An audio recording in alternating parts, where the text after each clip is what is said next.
नमस्कार। मैं हूँ इंद्रानी तालुकदार। हमारे असम के जाने माने गायक जुबिन गर्ग, जिन्हें हम जुबिन दा कहते हैं, उनके निधन के बाद से मैं कुछ बोलना चाहती थी सबको। दिल में बहुत सारी चीज़ें थी, सवालात थे, लेकिन बोल ही नहीं पाई। हमेशा न्यूज़ देख रही थी कि आखिर ऐसा क्या हुआ। बहुत सारे सवालात थे दिल में, दिमाग में, आखिर ऐसे कैसे जा सकते वो। मैं एक आसामिस लड़की हूँ और मैं बड़ी हुई हूँ जुबिन दा के गाने सुनते हुए। तो मेरी जो अटैचमेंट है ज़िंदगी की हर पल में जुबिन दा के साथ है तो है, उनके गानों के साथ अटैचमेंट है। इवन मैं ही नहीं, हमारी जनरेशन के हर किसी के साथ, इवन हमारे बाद की जनरेशन के हर एक इंसान का अटैचमेंट जुबिन दा के साथ है। और मैं जो फील कर रही हूँ सभी लोग वही फील कर रहे हैं। कल मैंने जुबिन दा का जो लास्ट इंटरव्यू था वो देखा। उनका हमारे आसाम के लोगों के प्रति जो मोहब्बत थी, संगीत के प्रति उनका पैशन, उनकी ज़िंदगी की हर एक चीज़, हर एक बातें इतनी मिस्टीरियस वे में उन्होंने बताया। बहुत सारी चीज़ें ऐसा लग रहा था कि जैसे कि वो किस तरीके से जाएंगे, कैसे जाएंगे, वो जाने वाले हैं, उनको पता था। तो शायद इसी वजह से मैं ये वीडियो बना रही हूँ और मैं शेयर करना चाहती हूँ कि उन्होंने ऐसा क्या बोला इंटरव्यू में, क्योंकि वो इंटरव्यू आसामीज़ में था। तो मैं अपने व्यूअर्स के साथ वो शेयर करना चाहती हूँ कि वो उनके दिल में क्या था, क्योंकि वो इंटरव्यू इस तरीके की था ना कि मैं पूरी रात भर सो नहीं पाई। मैं सोचती रह गई कि जुबिन दा को हर चीज़ पता था क्या, चीज़ें पता थी क्या, हर चीज़ें उन्होंने बताया। और ज़्यादा से ज़्यादा मौत के बारे में उन्होंने इतना ज़्यादा एम्फसाइज किया कि सब चीज़ें जैसे उनको पता ही था। उनसे जब पूछा गया था कि बॉलीवुड में इतनी बड़ी हिट देने के बाद वो असम में क्यों वापस आ गए, तो उनका कहना था कि a king should not leave his kingdom. एक राजा अपनी रियासत को कभी नहीं छोड़ता।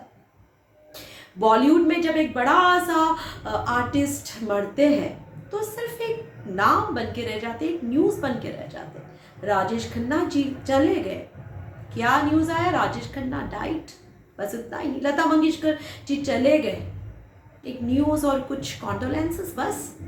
लेकिन जब मैं आसाम में जाऊंगा, जब मैं असम से मरूंगा, तब मेरे असम के लोग मेरे लिए क्या करेंगे। 7 दिन तक असम बंद रहेगा। और मुझे खुशी होती है कि ऐसा ही हुआ। हमने अपनी जुबिन दा को एक राजा की तरह विदा किया। उन्होंने जो कहा था सच हुआ, वो राजा की तरह ही चले गए। उन्होंने ये भी कहा, अगर मैं मुंबई में रहा, मुंबई में हिंदी फिल्मों के गाने ही गाता रहा, तो हमारी फिल्म इंडस्ट्री का क्या होगा, हमारे आसामीज फिल्म इंडस्ट्री का क्या होगा। मैंने जो फिल्में बनाई हैं, मिशन चाइना और बहुत सारी फिल्में, क्या वो सारी फिल्में बन सकती थी? उन्होंने जब आसामीज फिल्म मिशन चाइना बनाया तो आसामीज मूवी एक बहुत ही खराब दौर से गुजर रही थी। उन्होंने करीब करीब 3 करोड़ रुपए खर्च कर दिया था मिशन चाइना के लिए। उनको ये नौबत आ गई थी कि वो अपना घर बेचे। लोग कह रहे थे कि आसामीज मूवी में ये सब क्या कर रहे हो, लेकिन उन्होंने इनिशिएटिव ली और आज के डेट में लोग 7, 8, 9 करोड़ रुपए कमा रहे हैं आसामीज मूवी से।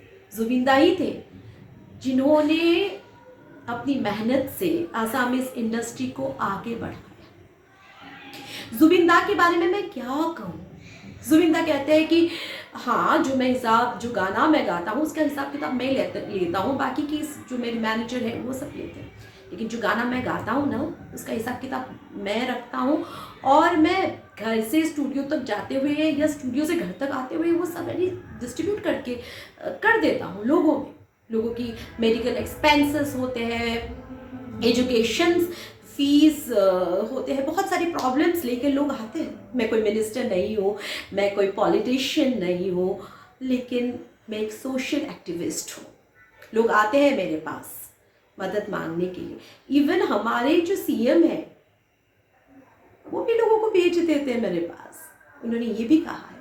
तो आप सोचिए कि जुबिंदा की क्या एक सिर्फ कलाकार थे, वो एक बहुत बड़े सोशल एक्टिविस्ट थे। वो जीते थे मरते थे आसाम के लोगों के लिए। और मैंने खुद देखा, मैं गुवाहाटी में थी उस वक्त, 2019 की बात है, जब CAA का आंदोलन चल रहा था। जुबिन गर्ग जी ने ही इनिशिएटिव लिया, उन्होंने आंदोलन किया आसाम के हर मुद्दे पे जो आसाम के लोगों के हित पे नहीं है, उन्होंने आवाज उठाई हमेशा।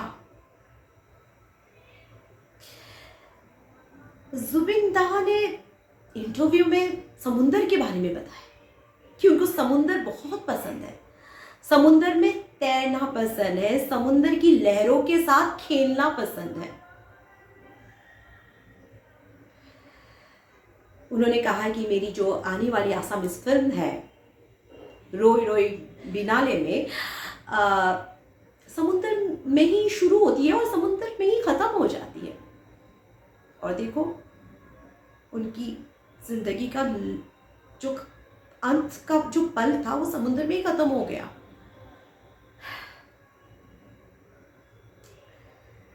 क्या सोचे कि सब पता था उनको।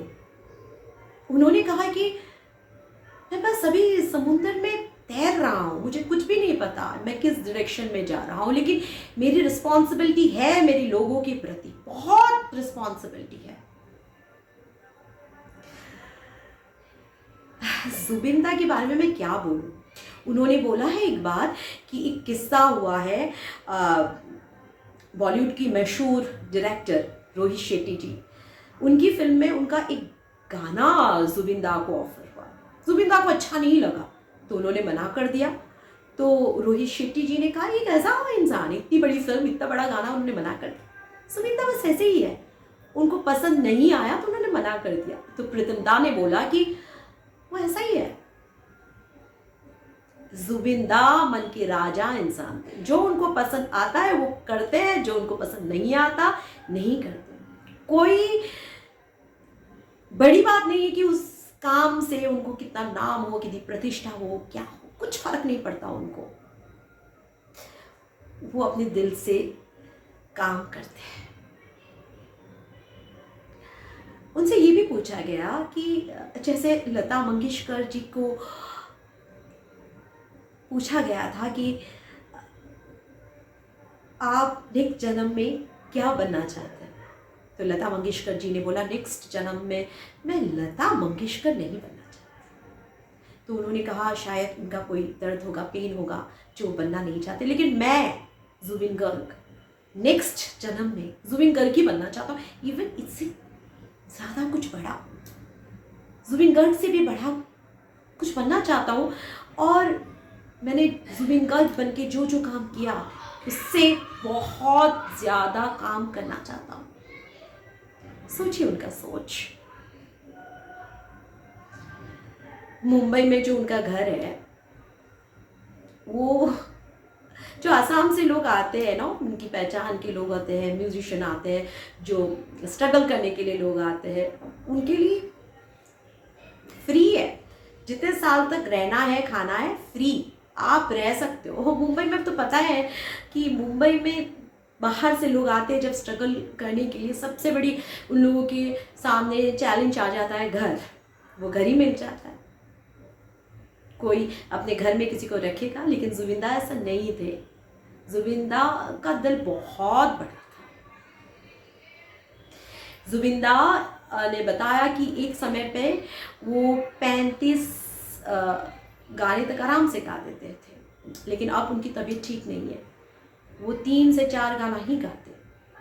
बहुत दिक्कत होती है उनको गाना गाने के लिए। और इंटरव्यू में भी बहुत अच्छी तरीके से दिख रहा था कि बात करते टाइम पे भी उनको कष्ट हो रहा था, सांस लेने में थोड़ी सी तकलीफ हो रही थी, वो लग रहा था इंटरव्यू देखकर भी, लेकिन वो गाते थे, वो शोज़ करते थे अपने म्यूजिशियंस के लिए, अपने आसपास के लोगों के लिए।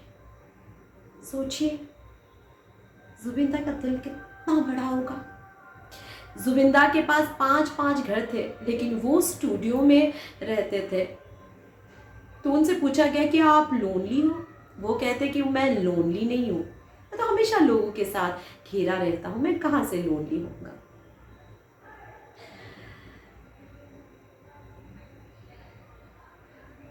क्या ही बोलूँ मैं इस इंटरव्यू के बारे में। मेरा उनकी जो बातें थी ना, मेरी रोंगटे खड़े हो गए उनकी बातें सुन के। उन्होंने कहा कि जब मैं मरूंगा, मेरे शरीर को ब्रह्मपुत्र नदी में जो है विसर्जन कर देना। जैसे उनको पता है कि वो मरने वाले हैं। हर एक चीज कितनी मिस्टीरियस है, समझ में ही नहीं आता। जुबिंदा सिर्फ एक गायक ही नहीं थे, वो हमारे आसाम की आत्मा है, हमारे आसाम की संस्कृति है।